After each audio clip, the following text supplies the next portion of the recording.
Hello, everyone, and welcome to Mecha University's class on Stellaris. Here with me, I have two Stellaris enjoyers. I would call one a main, one wants to be main, but is forced to play other things. But why don't you two introduce yourself, Thellian, if you want to go first? Yeah, I'm Thellian. I'm a team member for ORCA. I would like to be, playing and maining a lot of Stellaris. I just kind of do that on my off time. But when I'm, playing with ORCA or whatever, it's usually I'm forced onto Welkin, or sometimes maybe just the odd Panther game here and there. Yeah, we're keeping you on in Welcome Jail right now. So, and then Pred. Hello, I'm Pred. I play for Team MTX. And yeah, so when the game came out, I basically only grinded Stellaris. I still play a lot of Stellaris, but I'm flexing to other things. I'm flexing to Falcon and Skyraider, and I also played Panther in beta, so I still play Panther as well. But yeah, I play a lot of Stellaris. Great.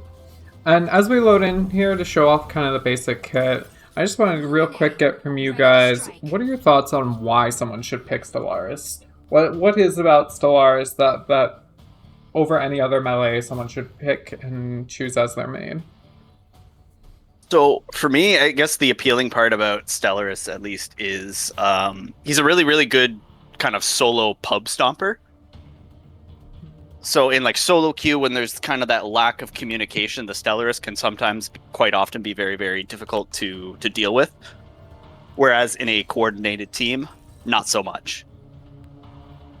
Yeah, I would say that just apart from the fun of the playstyle and going in and out using invisibility and being very fast and stuff, he's very useful at taking down priority targets like Aquila and Serenith. And if you want to pick a striker that is just going to do a lot of damage to soft targets, disrupt snipers, and maybe do pretty well against other melee, then I think he's a good choice. Yeah, and I mean, I think we've seen some legendary crash outs from some Aquila veins over Stellaris, more than one. Yeah. So if you really do not like Aquila, you should be playing Stellaris and just hunting it down at every chance you have. Their life's It's always a good choice to go after Aquila. Alright, so as we're getting in here, let's talk about the kit.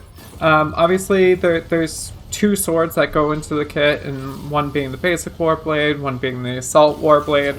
We'll kind of go off to the side of the map here and show them off, but Thellian, why don't you start off talking about the warblades here? Yeah, sure. Let's see. I need my dummy here for a second. So to start off, he's got his basic warblade. It's a 4-hit combo. Just like that. 4-hit combo, pretty simple. Second to show off is the assault warblade, which will be your right click. That's once again a 4-hit combo.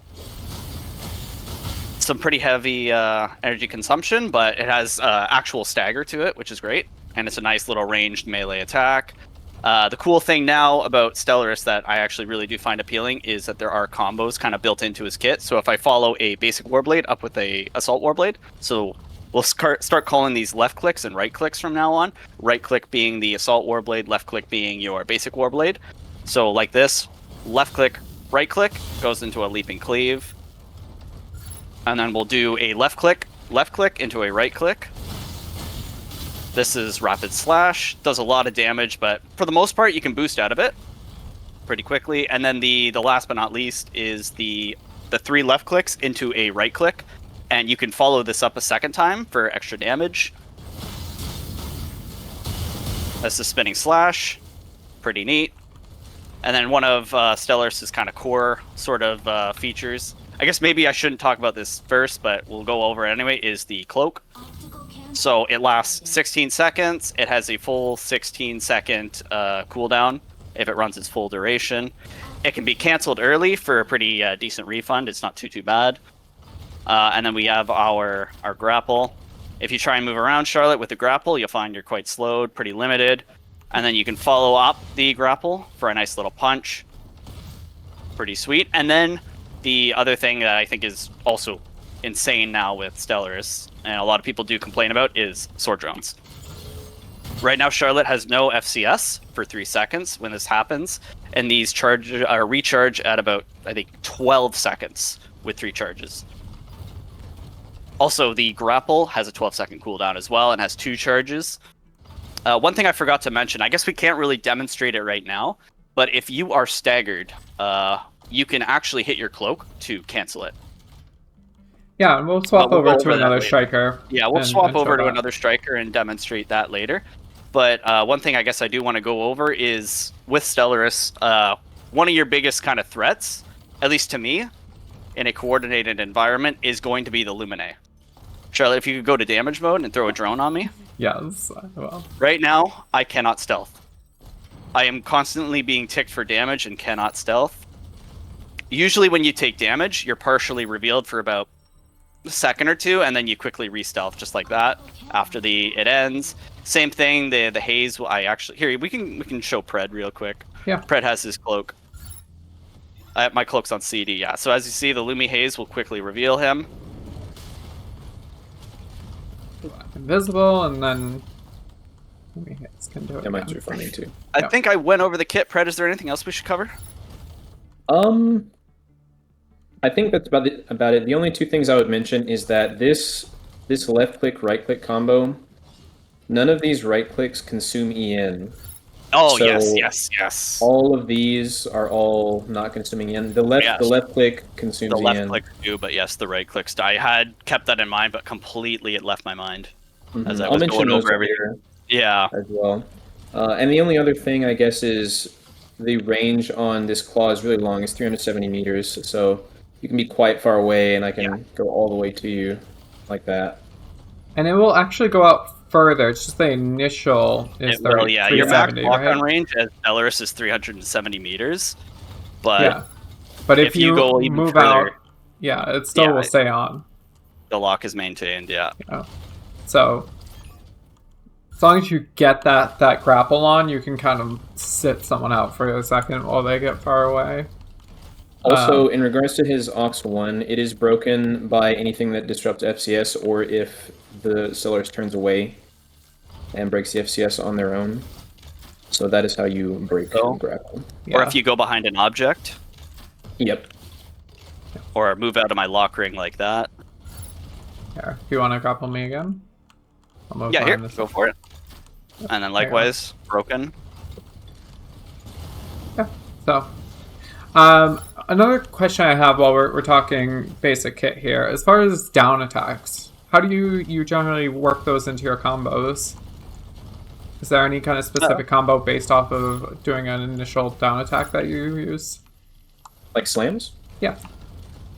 Yeah, here, Brad, do you want to demonstrate Yeah, this? so, I mean, just a slam is going to confirm into your left click.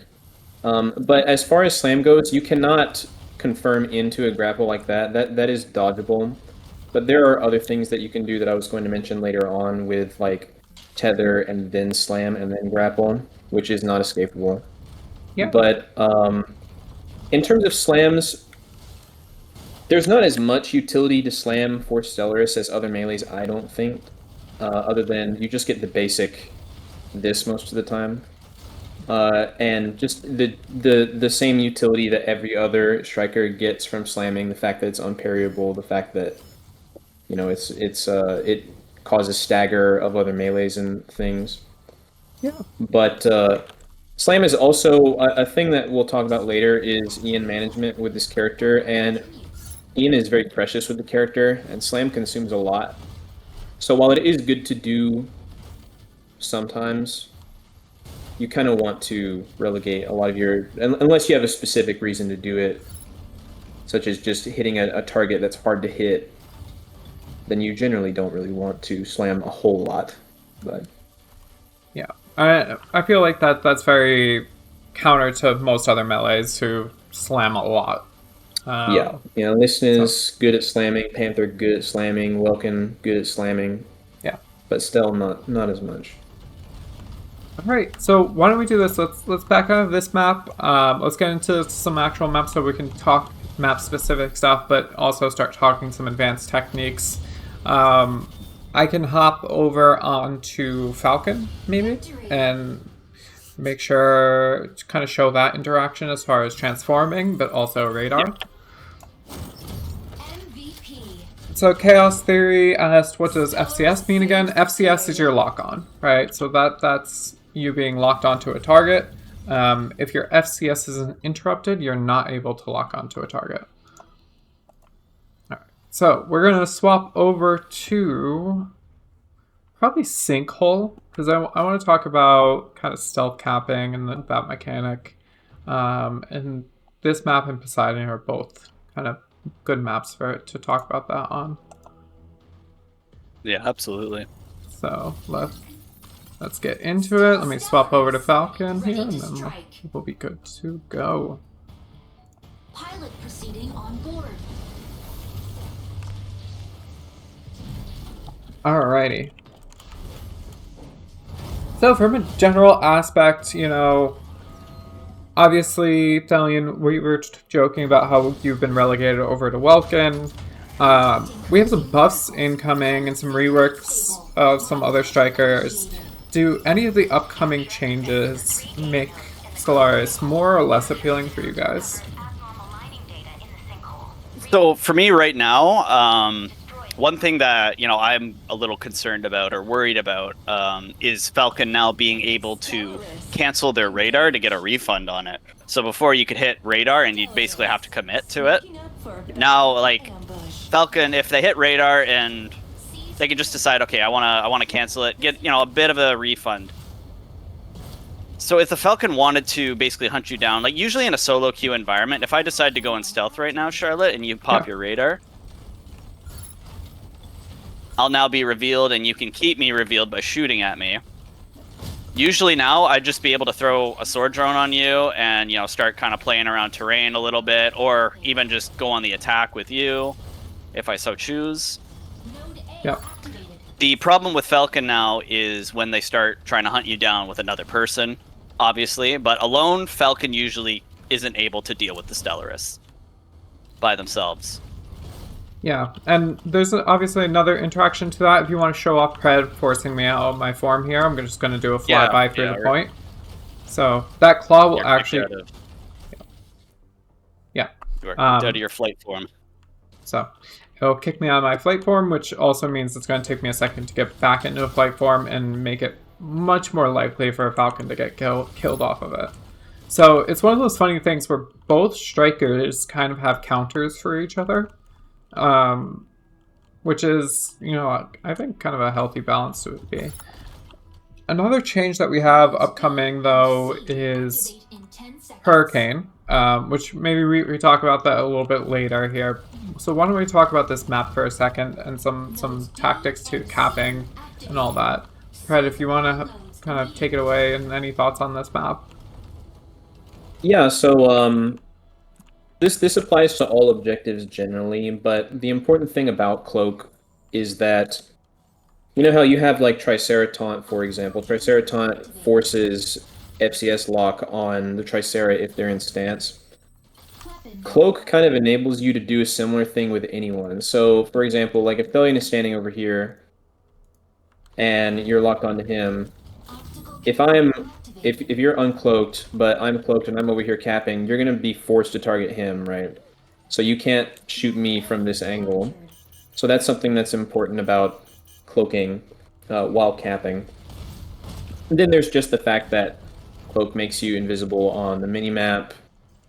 Any character that's trying to hit you from range is going to have to manually aim all their attacks if you are cloaked on the objective. But the taunt utility, where you're sort of surrounded by your team, and they're all taunting at that point because nobody can target you, is an important utility, and it's something that Falcons, for example, have to look out for. They have to scan objectives. If, like on observatories, for example, there's a big team fight and the Stellaris is trying to stealth cap an objective, Falcon can be very useful for that. But Yeah.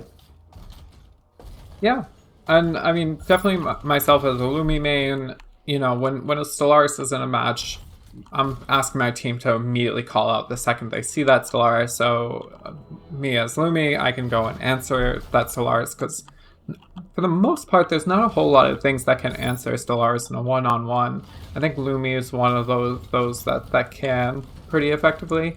Is there anything else when you're kind of say you're going over to the B point here and you're going by yourself? Is there anything else here you might be worried about taking a fight in a 1v1 on? The only thing right now, like I'd be like most concerned about is just you're not going to be able to really. Neither of you are going to be really able to do anything to each other, and it's Tricera. You're kind of just. It's like the Raiden and Senator Armstrong kind of meme. You're punching him and not doing anything to him. But he's not going to really be able to do much to you. So it's just Tricera being sitting on B point and watching it constantly. As long as they're mindful, paying attention, you are kind of partly revealed when you're trying to stealth cap. As long as they're laying like gunfire, you're not getting that cap off at all. Their attentions need to be like occupied by something else, and they need to be like looked away for quite a bit. Other than that, in like a one-on-one kind of scenario, I wouldn't be too concerned. As long as like I'd be able to do it in a timely fashion, I wouldn't be too concerned. Yeah. Pred, is there anything you kind of come over to B point to try and get a cap? Say there's like an alley there, Welkin there. Do you generally just avoid that fight and leave, or are you kind of staying and taking those fights? Yeah, so on that note about just taking a long time to cap, I would also say Stego is pretty annoying just because he takes forever to kill. That's true. And that is true. the fight is just going to go on forever. But apart from those two, I would also say Elisnes is pretty threatening because Elisnes is going to put all his lives on the objective. There's nothing you can really do to secure the cap while he's transforming or something if you do take him down. So you're going to have to fight through all 4 lives. And then Elisnes is just generally pretty good in duels anyway, and he's really great at stalling. So you're going to take a really long time to kill him. And even though if you play like really, really well, you can get out his lives and maybe eventually take him down, it's going to take forever. So Yeah. Elisnes is also pretty good.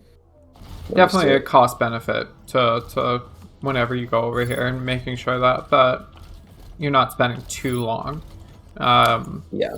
Obviously, Stellaris is a bit of an individualist with how the kit is, but why don't you guys talk about how you work Stellaris into your team? You know, when you're team fighting versus when you're just kind of going off on your own. Yeah, so I would say that Stellaris is generally good in any comp that is going to be including a bunch of melee. He works very well with Panther. The reality of his kit is that if you focus a lot of physical damage, that's all bypassing fluid armor, then the more you have of that, the more you're going to be able to coordinate and take targets down. There's also things that you can do with like Panther, for example, where he can lance somebody, and while they're stunned, you can grapple them and then confirm that as well, and you can one-shot some targets that are normally really hard to take down, like Lumine. But just more melee damage is always good for Stel. I would also say that Falcon pairs well with Stel, just for the fact that if there's an enemy Stel, for example, you can you can do the Falcon +1 and take down the Stel, and it's really oppressive for the enemy Stel. But yeah, just other melees. Falcon, I would say, have really good synergy with him. But yeah. All right. Yeah, you can go in with another melee. If there's a Lumi present, no big deal. You can just throw some sword drones on the Lumi, and now that Lumi can't heal your target, and then you're able to, you know, even if they try or they're able to get away, your other melee isn't able to catch up. You can kind of grapple and catch up with them, and then finish them off. Yeah. I would also add that the reason why it's important to pair melees with Stel is that even though, like, Panther, for example, can just slam lance somebody, and that damage is so high that regardless of who the target is, they're going to feel it no matter what.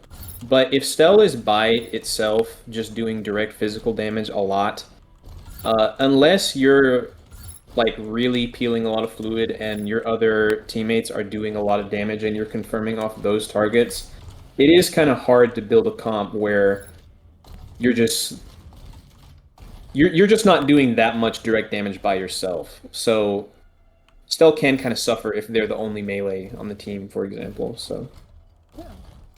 And There's I mean, a reason hopefully, Broken has like a 100% pick rate right now on the China tournament. yeah. I haven't done the stats on our tournament yet. Our first week of the league just yet. But I'm sure with the Welkin stats are pretty much at 100%. So, all right. Is there anything else you guys want to talk about in this map and kind of would apply towards Poseidon Armory as well?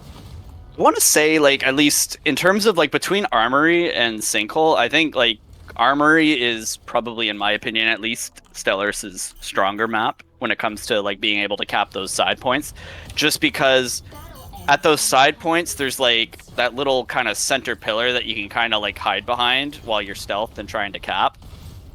So it makes it like a little more tricky for the other person to try and, you know, stop that cap and likewise also see that you are capping.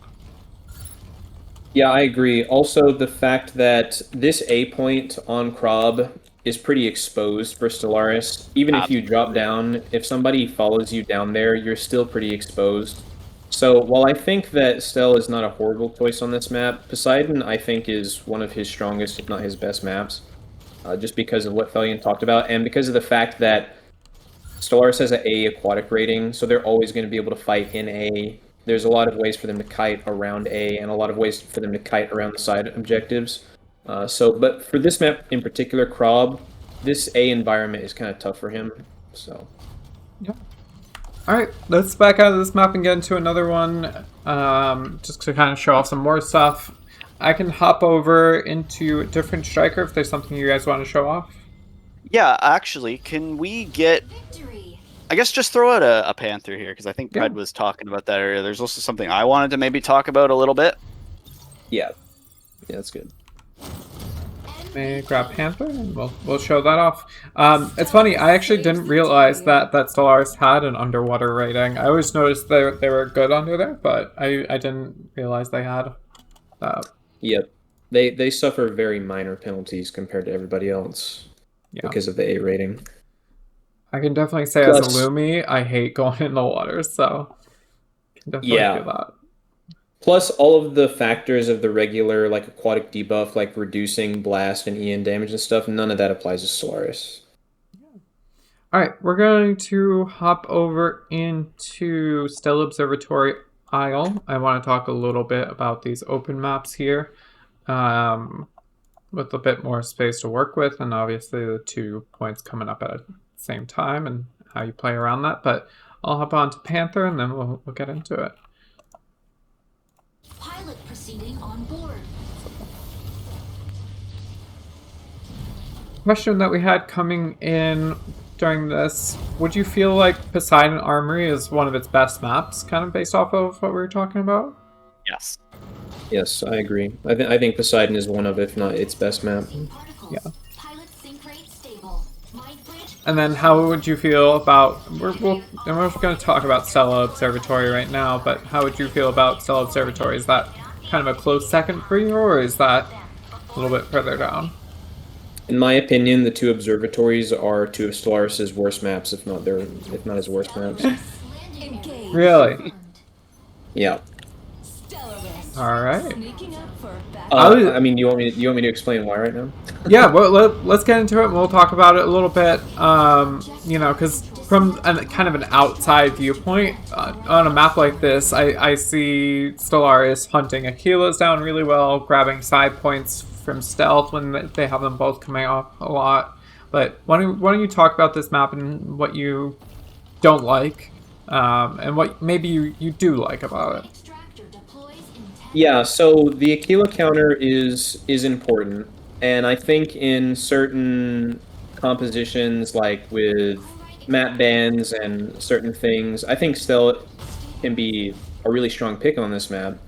But my problem is both the observatories are so exposed. Like, there's basically no cover on this entire point here, except for maybe weaving between these pillars and stuff. And Stellaris' biggest weakness in this game is being scanned by Falcon plus one other person going after you. So the Falcon marks you, and then you have Falcon shooting at you plus a Sky Raider, for example, or a Falcon shooting at you plus an Aquila. And on these maps where there's no cover whatsoever to get away from them, if a coordinated team is hunting you down like that with a Falcon, or there could even be 3 that are going after you, it's basically impossible to survive in these fights. So like if an entire team is fighting around this A point and you're trying to look for targets and get people, the Falcon scan comes out and then 2 or 3 people look at you and where am I going to go? You know, there's nowhere for me to go basically. But that's not the case on other maps. Like even maps where flyers are very strong, like Eye of Mizra, there's cover, there's tunnels, there's places to play around that you can potentially escape to. But on these maps, there's just not. There's nowhere you can go, and you're just gonna get shot until you die. So that's my perspective. That's totally fair. Thellian, before we talk a little bit more about this map, I know you want to show some interactions off with Panther here. So why don't you take that away, and I will. Yeah, it's not so much actually interactions with Panther. Let's see, is there a more open area we can find out here? Just kind of, kind of out here. Oh, perfect, right over here. But even just interactions with the melees in general. So one thing I guess I want to go over is your combo strings. So if you actually like clash, so if we clash, go ahead and just throw like a charged lance at me. Oh, a charged lance.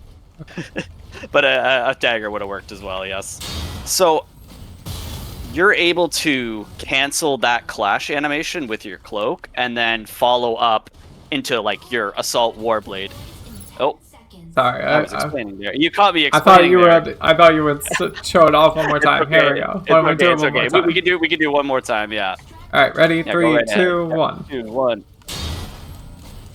Yeah, just like that. So your clashes do not interrupt like your combos, and you can go into your assault warblade.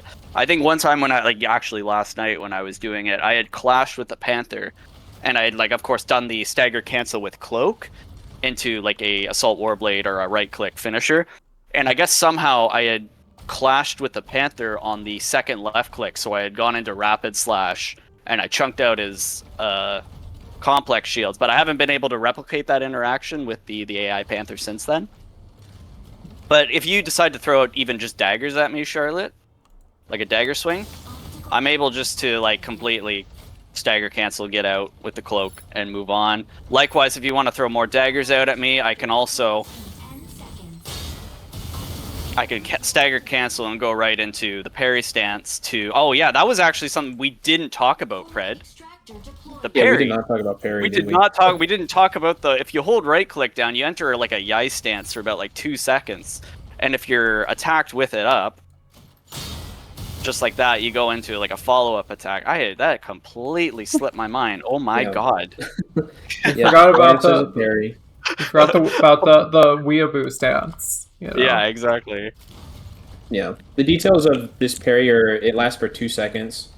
There's no... You don't sacrifice anything by doing this. It doesn't take EN, doesn't take anything. You can just do it. And it parries... It's like it's not like 180 degrees in front precisely, I don't think. But it is like... It's a pretty like wide, like maybe 100 why don't you face... degree angle. Oh, sorry. Here. You're fine. Yeah. So even from so even from the side by a good amount, it still covers you.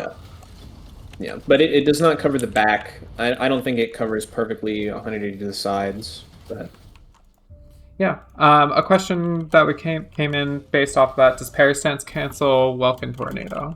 It does not. No, Welkin spin is not parryable in any fashion. Yep. Unfortunately. I want to talk about a bunch of stuff with the Welkin matchup though soon. Yeah.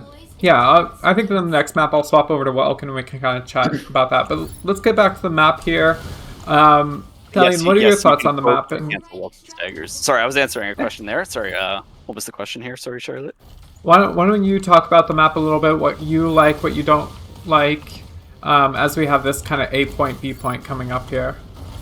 So, at least in my perspective, when I've like played Stellaris on these like these observatory maps, I usually don't actually like try to go for the side objectives. Funny enough, I'm mostly just trying to play for kills, because if you play for the kills, usually the caps just come naturally, or the objectives just will come naturally to your team as long as you are getting those picks. You are assisting your team with the kills.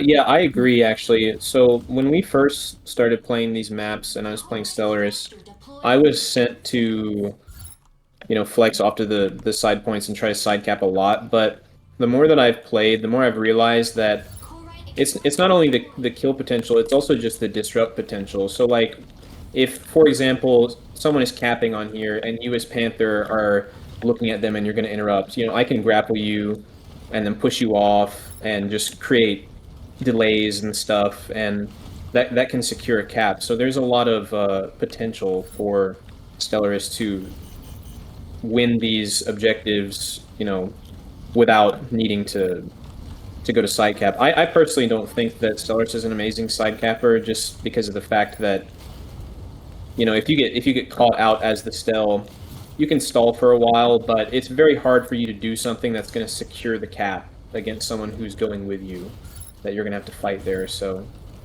Yeah, and especially that's my opinion. since I think a lot more teams are playing Falcon and playing Falcon on this map a lot, that they're sending those Falcons to those side points with radar, so Yeah. it's definitely something to be very considerate of on some of these open maps, is you will see Falcon quite a bit.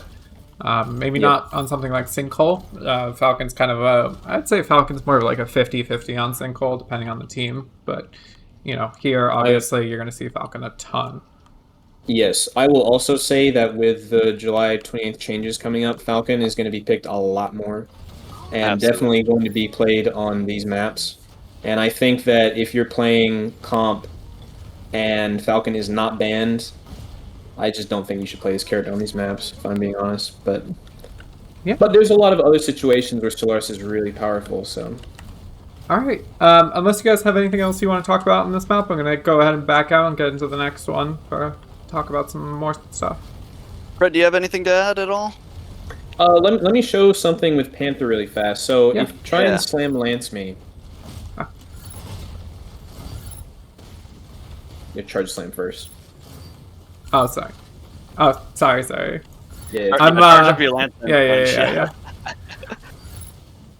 So Okay. you can dash out of staggers, obviously. Everybody can do that. But I think something that a lot of Panthers do, and this is a tip for Melee in general, but a lot of Panthers like to close their eyes and just slam lance people. But if you're attentive as Stell, you can punish that with the parry, which is a very nice tool. There's a lot of situations to set up parries with this character. The tip that I want to give with parry is, like I was saying, there's no punishment for doing this. There's no punishment for parrying.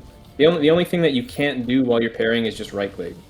But that's nothing. So if you are a general tip with Stellaris is that you really have to pay attention to your FCS when people are locking on you, and pay attention to that deep and stuff, because if you suspect that it's going to be a target that is going to go after you like Panther, it's not a bad idea, even if you don't know that he's there, to just parry. Just press it, because there is a chance that you're just going to get a random parry, because there's no punishment for pressing it. So, those reactions and like parrying slam lance or just pressing parry more, I think is something that more Stellaris players should be doing. But Yeah. Alrighty, we will pack out here and kind of get into the next map, and I'll show off those Welcome interactions. A question we had coming from the audience as we switch over is, how do you manage against enemy comps that are mostly heavy? So say you have like a comp against a Tricera, Stego, Hurricane, Panaka, kind of all huddled up together.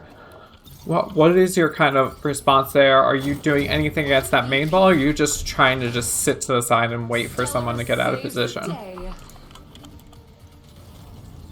you want to talk Thellian?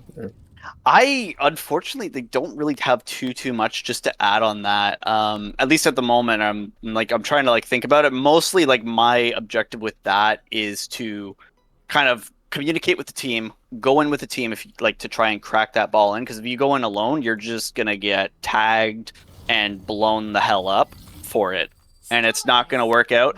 Usually, best in those kind of blobs, even if it's like you're not adding much, and you don't feel like you might be or you're comfortable with being able to add much or go in, just throw out some right clicks, man. Like it's no harm for you to kind of sit back and throw out like your blade waves and just do at least some damage to at least contribute. But if there's like a major call out that happens, like hey, like out of position, like Panaka out of position Lumine, let's go and get the Lumine. Go get the Lumine, go get the Panaka, sword drone them if you have to at least prevent them from being able to heal someone else, maybe. That's all I like really have to add to it. But it is a tough nut to crack now, especially because of the bug fix that happened, where you can't really like demech the Tricera. It was really, really funny before to be able to grapple the Tricera while another melee was wailing on it, and suddenly they don't have Fortress for it.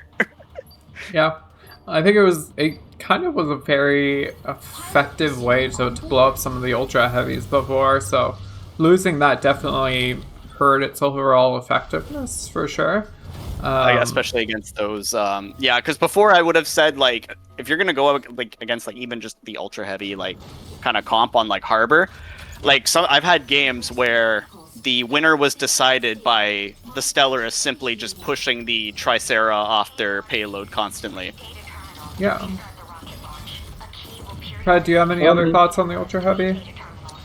Yeah, so I would say that against the heavies, you have to look for your rapid slash combo, but at the same time, you have to be wary using it on Hurricane and Tricera because they can parry you. They can, they can go right back into Fortress form or pull up their decoys.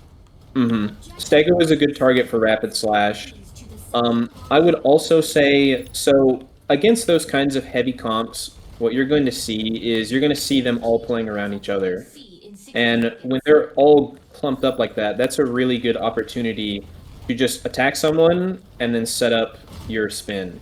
Because you're going to hit all those targets and you're going to stagger the key one, which is going to be their support that's somewhere in there. And the last tip that I would say is that if there is a Stego, his smoke benefits you too. So if you are standing in their smoke, they don't know where the only person who can see you in the smoke is the Stego. So you only have to be wary of him. But you can use that smoke to create opportunities for yourself, like I said, to just attack someone and then do your rapid slash.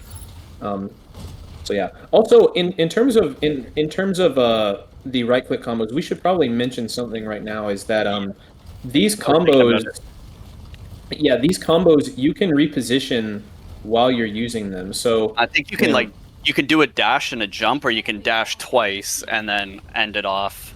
Yeah, and that's really good. So like if we were fighting around this this B point here, if all the enemies are grouped up on this B point, and I'm over here attacking someone, I can dash in, put my spin on the objective, and again it's gonna do a decent amount of damage and stagger all those targets off. So that's a really valuable utility, and it applies to hiding in Stego smoke, like I just said. So.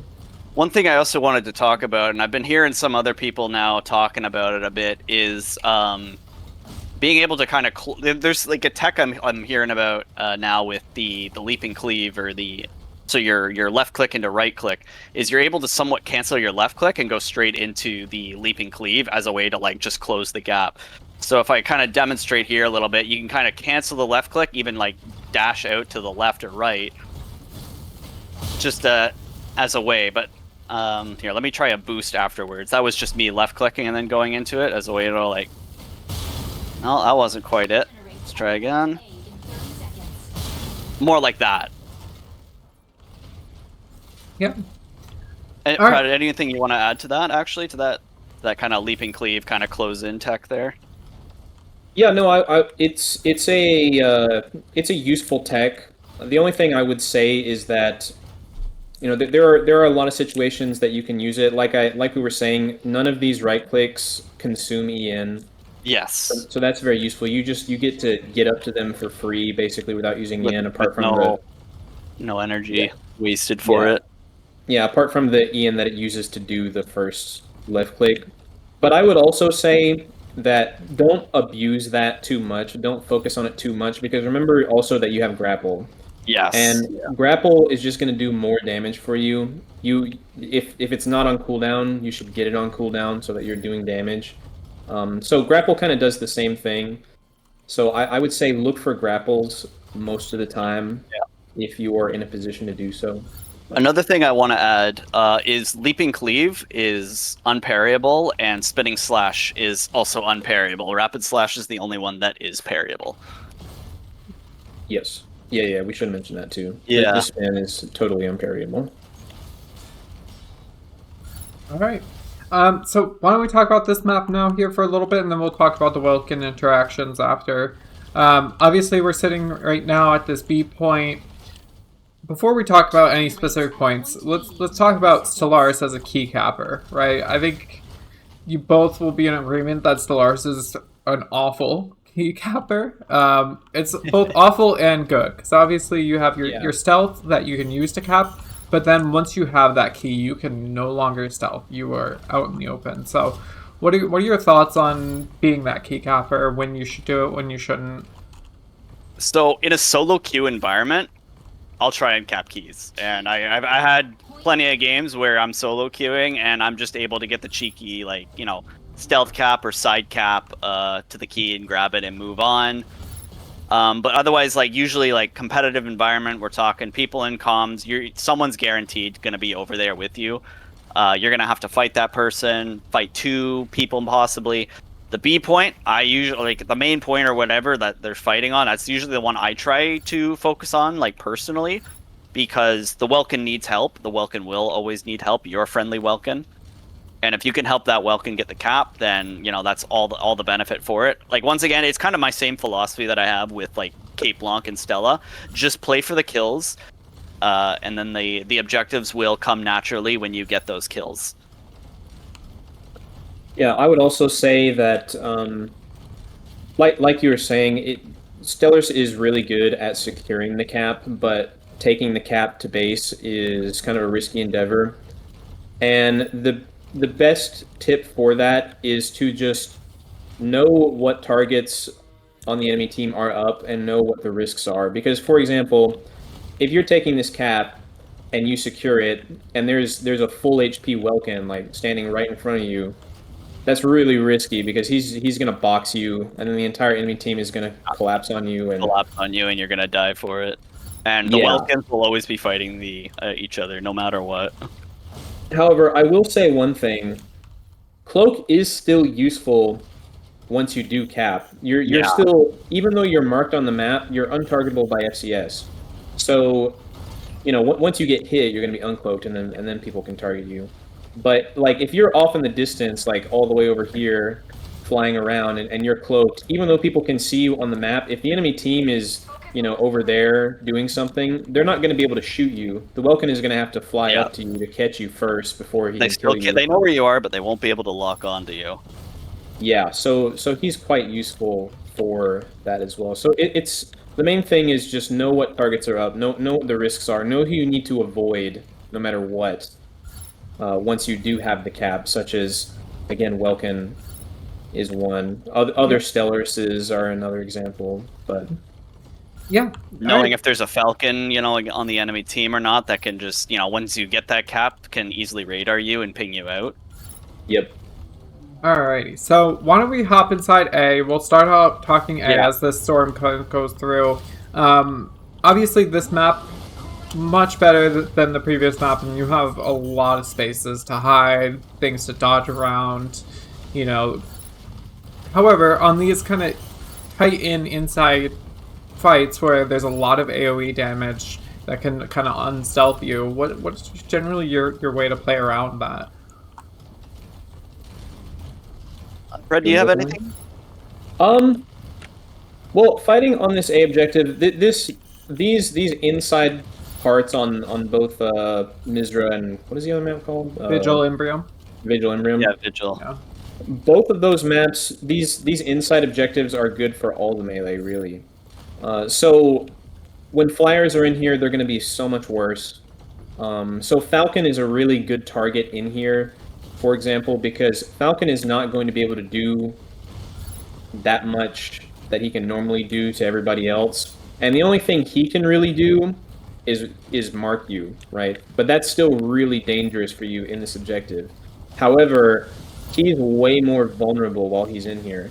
So if he's trying to fly around and you know that he's going to turn on recon soon, you can try to go after him and punish him and take him out before he gets his recon up, so that you're safer for this fight. So flyers are always good targets. Aquila's a great target in here. Yeah. And other than that, these rooms are enclosed. So it's like I was saying, with a bunch of people standing up on objective and swarming the objective, you can do the things that you can normally do to get people off, like spinning on the objective, dashing a couple of times to make sure you're on the objective when you're spinning. So just doing a lot of damage to, like, by using abilities that can cleave, like the spin, or like right-clicking through people and hitting multiple people when they're clumped up. Those are always good things to do with Stellaris, and targeting flyers while they're in here is really useful too. So, Yeah. All right. Thellian, any last thoughts playing on the inside here before we move out? Yeah, it's with everyone kind of grouped up. Spinning slash is like just really kind of valuable here, just because it's all closed in space. You're definitely guaranteed to hit maybe 2 people, 1 minimum. Again, Aquila always a good target in here. There's not a lot of room for them to really maneuver around in here, and you've got the whole team kind of just all grouped up in one singular area. So even if you aren't able to deal with it on your own, always call out, hey, Aquila's at half HP, low HP, whatever, finish him off, or someone likewise can do that, and then you quickly jump on them and kill them. And then once again, those kills will play into you being able to get those objectives. And even if like the Lumine does tag you in here, like there isn't too much room for them to maneuver around. I've had plenty of Lumies get a little too cocky with it, and then I just turn on them and kill them for it. Yeah. All right. So why don't we head out to the B and C point? Obviously, I think they both have a lot of similarities in how you play. Yeah. And they both have a lot of cover to work with too, and you have these canyons nearby. But why don't you talk about how you two play around them? Pred, if you want to go first. yeah, so on this B point, all this space that I'm standing at over here is all very exposed. So it's pretty dangerous to get caught, actually around the point or off in this direction. But these canyons, as well as these tunnels, are very useful for Stell, not only because this is something that we haven't talked about yet, but EN is kind of scarce with Stellaris, and so having knowledge of crystals and being able to play around them is really important. So playing around in this canyon is going to make flyers harder to kill you, and being close to these crystals is going to give you a lot of utility as well. So Yeah. And obviously over on the C point, the crystals I think are a little bit further away, but still very, very important to play around. But here at the C point, you have more places to kind of dodge in and out of for cover, I think, than the B point. But you still have a little bit of an open area here in front of the point to avoid. yeah, on this C point, I really like these pillar type objects. It's very easy to just kite people around these pillars. Your most dangerous targets are going to be flyers going after you, or Aquila, and these pillars just make a really good opportunity to just chase people around in a circle all the way around it. So they're very nice. Yeah. Thellian, as we're kind of swapping over to the next map, and I'll stay on Walken so we can kind of show those interactions, because I know we didn't have time for that. But do you have any last thoughts on that C point, Thellian, as we're backing out here? No, honestly, like it's just use those like the maps to your advantage, because like they will save your life, just being able to like play around those pillars, play around walls, objects, if you're caught out in the open or caught in a sticky situation, just being able to play around that pillar. Always a good strategy to just survive if you feel like you don't have enough energy, or if you're caught with your cloak on cooldown. Yeah. All right. So as we're kind of backing out, I want to switch over to Longman here to kind of talk about the push the cart maps. Now, obviously, we already mentioned how Stellaris lost some effectiveness with the change to grapple. Do you still feel like that there's times where you pick Stellaris onto these push the cart maps, or are you just kind of avoiding it these days? For me, I don't play Stellaris on these maps. You can keep going, Thellian. Yeah, I don't find really like any kind of value in it anymore.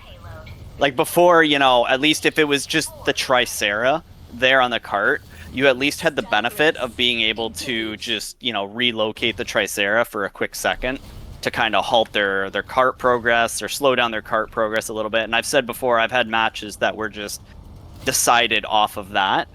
But that, like, we're talking about like a solo queue environment here. Competitive, you're gonna get caught out, you're gonna get tagged, you're gonna die for it. Like, your only real viable target in here is, once again, like those flyers, those like the Aquilas especially. I would much rather, like, in my opinion, at least just have a Panther on cart. But like, again, I don't play too much Stellaris on these maps anymore. It's just not my forte.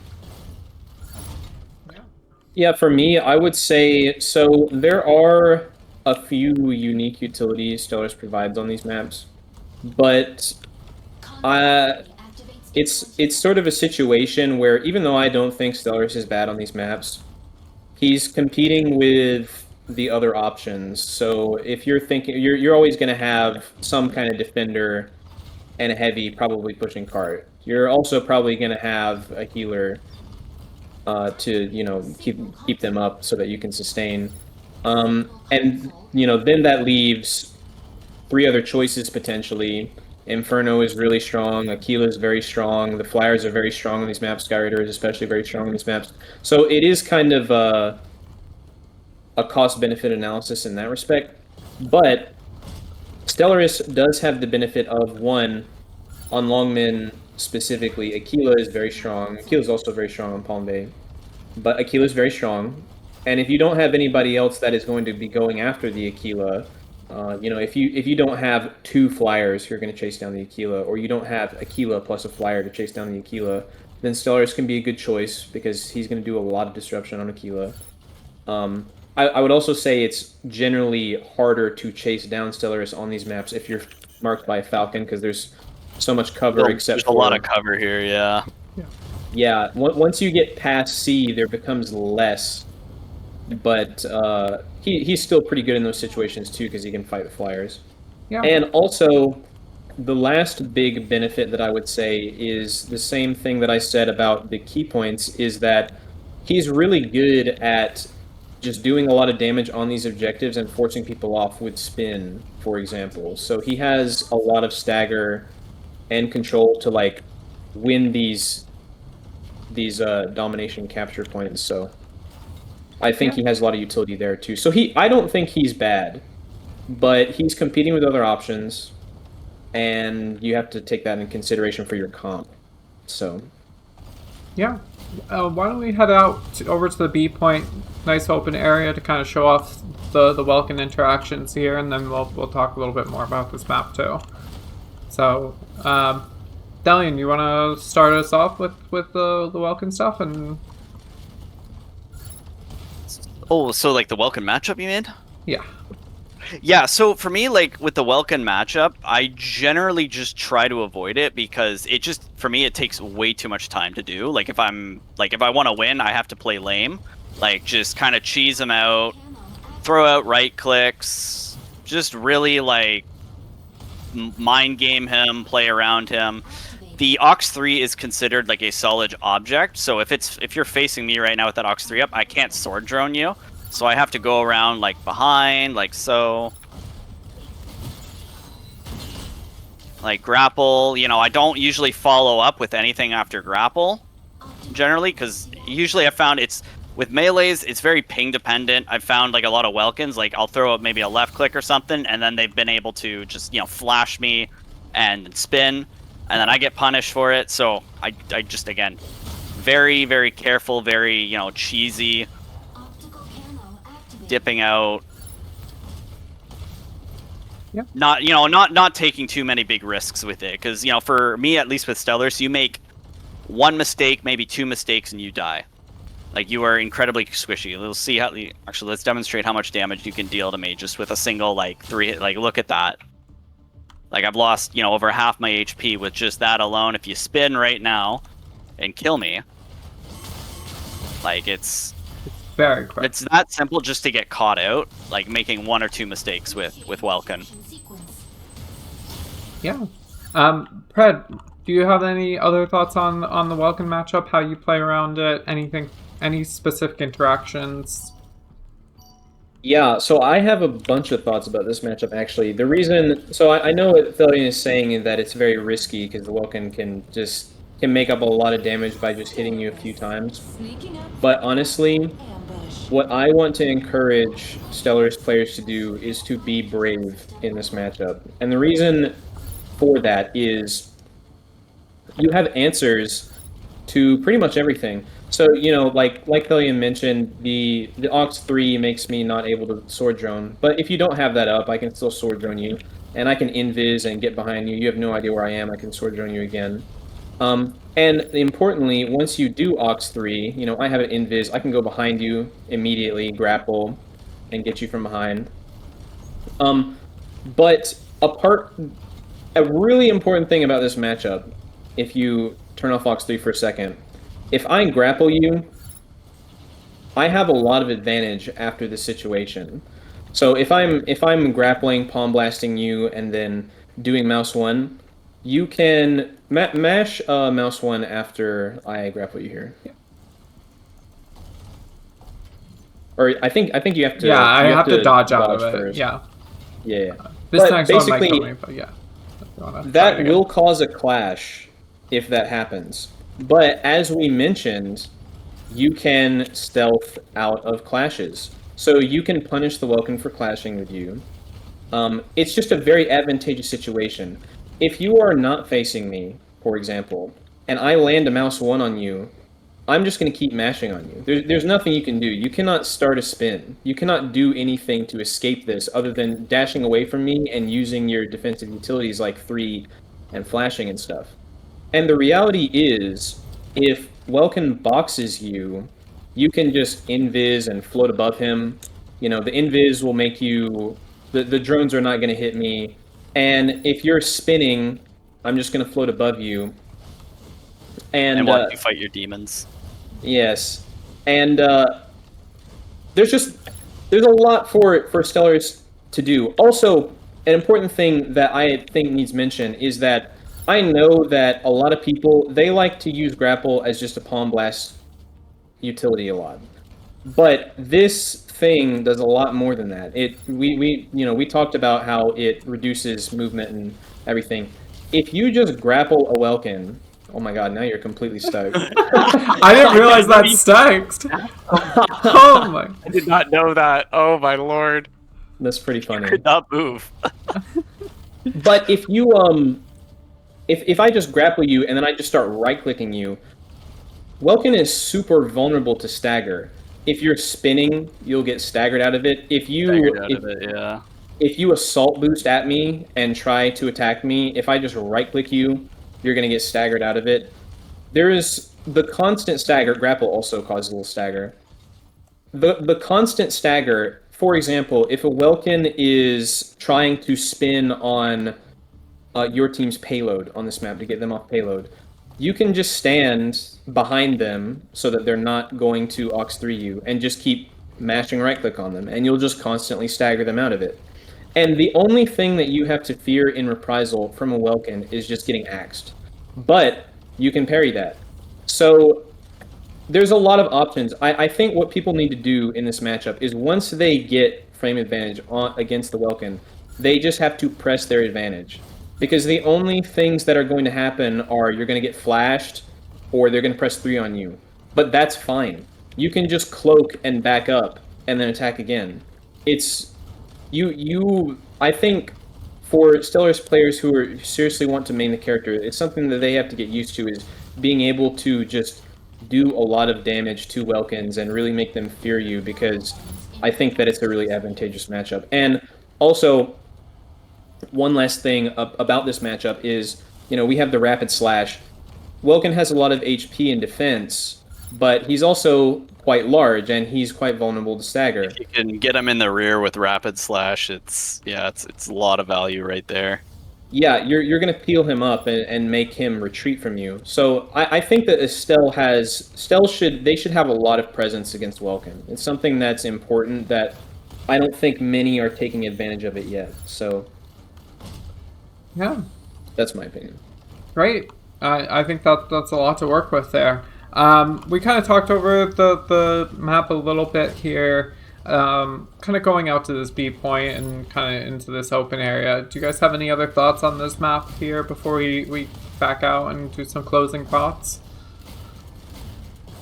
I've got nothing to add, at least. Usually, again, like, in these open kind of areas, my main goal is just, like, if there's an Aquila on the team, I'm killing that Aquila, working with my team on that. Or, if I'm with my Welkin, I'm working with my Welkin on just cracking open, like, the enemy payload, and that's usually can just involve, like, a spinning slash, like, worked in with the Welkin, or just, even just, if I don't feel like I'm comfortable going in, just, throw some right clicks out. It's not too crazy. Or throwing sword drones on the Lumi to disrupt their healing while the Welkin works down someone else. Generally speaking, like, at least in terms of comps, like, I like to run Stellaris a lot in the, like, the triple melee, like, kind of lineup. I usually find, like, maybe, like, double melee, it can work, but for me, like, I like having that triple melee presence. Like Pred said, like, Stellaris works really, really well off of the other melees, and just having those, two other melees to work off of is just, like, it's all the better for you. Yeah. Pred, any last thoughts on this map? I think it's the same principle as Flyers working together. Aquila is working well with Sky Raiders and Falcons, and all three of them working well together. I think it's the same principle. In terms of this map, I think a lot of people are going to play Aquila on this map, and it's very hard for a team to always be supporting the Aquilas on this map. And it's always a good idea to go after Aquila, because even if you don't kill them, you're going to be disrupting them. You're going to be sword droning them and grappling them and pushing them around, and in that time they're not going to be shooting at your team. So if there's an Aquila up on this map past the C point, for example, it's really important to... They're not going to be multi-locking the Lumine. Yep. Just go after them. Enemy down. It's just a good idea to go after them, even if you're not going to kill them. So... Alrighty. So, let's back out here. Obviously, we didn't get into the TDM maps, but kind of talk about them briefly. I don't... From my perspective, I think that there's nothing to dislike about them, nothing to particularly like, but what are your thoughts on them? So in the TDM maps, I've always at least felt when I'm playing against, like, the Stellaris, even when I'm not playing Stellaris myself, I've always found the Stellaris just to be like a very kind of like a free target almost at times. And usually that could just be due to, like, player error and going in alone and diving, the team and getting punished for it. One thing I really want to kind of talk about is, Stellaris, you are, like, if you are revealed, if you are shown, the team's going to call it out. Everyone's going to kind of turn and collapse on you. You really want to be just, again, like, we've been talking about, running in with those melees, like going in with them. Don't go in alone. Always go in with your team. Be communicating with your team. Talk about it. If you guys have a target, like an Aquila, go on that Aquila together. Don't go in alone. If you feel like you can't kill that Aquila, then don't expend your energy any further. Keep that energy for yourself, because you're going to need that to get out. You're going to need your cloak to get out. Your cloak is your lifeline a lot of times. because of how like just vulnerable and squishy you are without it. Like I've said, you get Lumi droned, the evil tickle drone from hell, and pinged out, and it's over for you. Yeah. The team's gonna collapse on you. Yeah. So seems like just take what you've learned from these other maps and apply them there. Yeah. Again, it's risk assessment. It's knowing what you're up against with like those teams, like Pred said, and knowing when to go in, when to not. Yeah. All right. So as we're kind of closing out here, I have a couple more questions, and we'll wrap up. We talked a little bit about the upcoming changes. Something we didn't talk about though is the new change to Hurricane, where the drones will actually explode on melees and do I think a 1.6 second stun, if I remember right. Does that have you too worried at all? Do you feel like you're going to be kind of in trouble from that, or what are your thoughts? For me, no. I've never had like an issue dealing with the Hurricane or really just like playing around like the Hurricane drones, because like at the end of the day, even if like you don't have to melee that Hurricane, you can just throw out your right clicks, and that will do. Like I found actually just throwing out the right clicks to be a lot more efficient on the Hurricane than just left clicking and then getting parried because I'm gonna pull up my decoy shield, because the Warblades or your assault Warblades are completely unblockable. Yeah, They're unparryable. Yeah, there's a lot of things that you can do to blow up Hurricane parry, but I do have one concern, which is all the stuff that I was just talking about the importance of causing disruption on objective by spinning and everything. It is possible that it works this way. I'm going to assume that it works this way, that if you touch a decoy with a spin, it will stun you. That is possible. It's not out yet, so we can't test that. Maybe it's possible that you hit it out of the range of the spin, or the spin hits it out of the range of the explosion, so it doesn't stun you. But that's going to be something that Stellaris players are going to have to be wary of. But as far as the Hurricane matchup goes, I think Hurricane is going to be picked a lot, and I think Stellaris is really strong against Hurricane. So it's kind of a catch-22. We'll have to see how it works out. But yeah, and a comment from the audience was actually that it was shown on stream, range can pop them, and if anyone is in there, they get stunned. So yeah. You could I know we'll all be yelling at if that happens.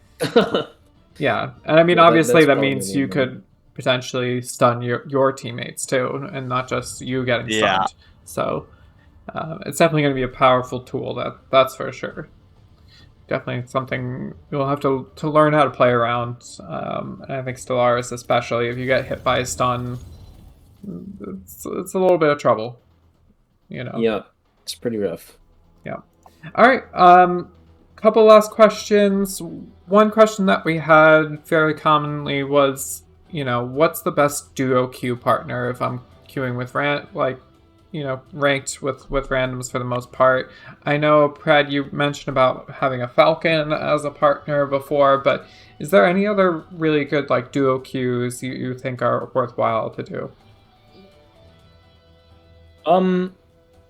Yeah, Falcon is one, but apart from that, other melee, any of the other melee is pretty good. Even Elisna's. Welkin is fantastic because you can protect the Welkin and focus melee targets, and Panther is also fantastic because you can just double up on a dive with Panther and potentially one-shot a lot of targets. So they're all good. As far as anyone else, no support.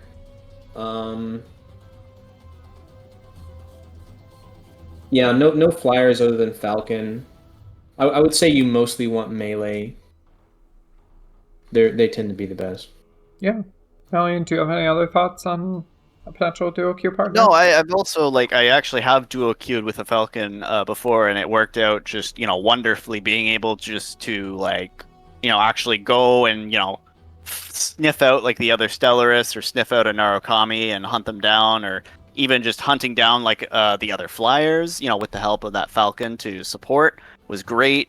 Other melees also, always good. Again, melees pair very, very well with each other. Being able to just bypass that fluid and just deal direct damage, always good. Maybe it's just from a low elo experience, but I've been teaching a friend, the game, and we've been kind of climbing together. He's been playing Aquila. I've also felt that Aquila sometimes works, sometimes not. He's still new and getting used to being dove by everyone else, but being able to as Stellaris, I felt that he's able to quickly peel for other people and help him out, help support that Aquila, and for him then the kills come naturally. The Aquila likewise also does piercing damage, which again, being able to bypass fluid armor and just deal some of that direct, even if I'm not able to kill, my buddy's able to finish something off. And then Claw, if you really want to go and actually fight that Welkin, you claw that Welkin, and he cries because he suddenly has no Ox 3, and you are able just to have free reign against him. Yeah. I will say one more that I think is good, and maybe it's just because I've been playing with Hino and he's good, but Inferno is really good too. And the reason why Inferno is good is that, he just does a lot of damage, so much damage that he can, he just rips through the fluid armor. And at that point, if you're doubling up on a target with Inferno Stellaris, you're going to melt that target really fast. Also, the fact that, for example, Inferno Ox 2, his big beam, it has poor tracking, right? But if you grapple a target, that target is stunned while you're palm blasting them. So the Inferno can beam a potentially soft target, and if you grapple that target and palm blast them, it's going to track enough that you can just nuke that target basically because it's going to stay on them. So Inferno, good at just calling out specific targets with Snipe and Ox 2 and doing a lot of damage and doubling up on targets with Stellaris. So the last question I had for you too was kind of about competitive here, right? Obviously, we're now starting the summer league. We've had our first week upcoming this Sunday. Pred, you guys will be playing against Last Rick Guards. Hasn't been quite officially announced yet, but you'll also be casted too. So hopefully we'll get to see some Stellaris. But what are your thoughts on Stellaris as far as a tier ranking in a competitive setting right now? Do you think the downside of going against those coordinated teams where they can focus down Stellaris very quickly is too dangerous, or do you think it's still worth it to pick it in a competitive setting? Yeah, so it's an interesting discussion, and it's a discussion I think it's interesting because different people in the community have such different opinions about it.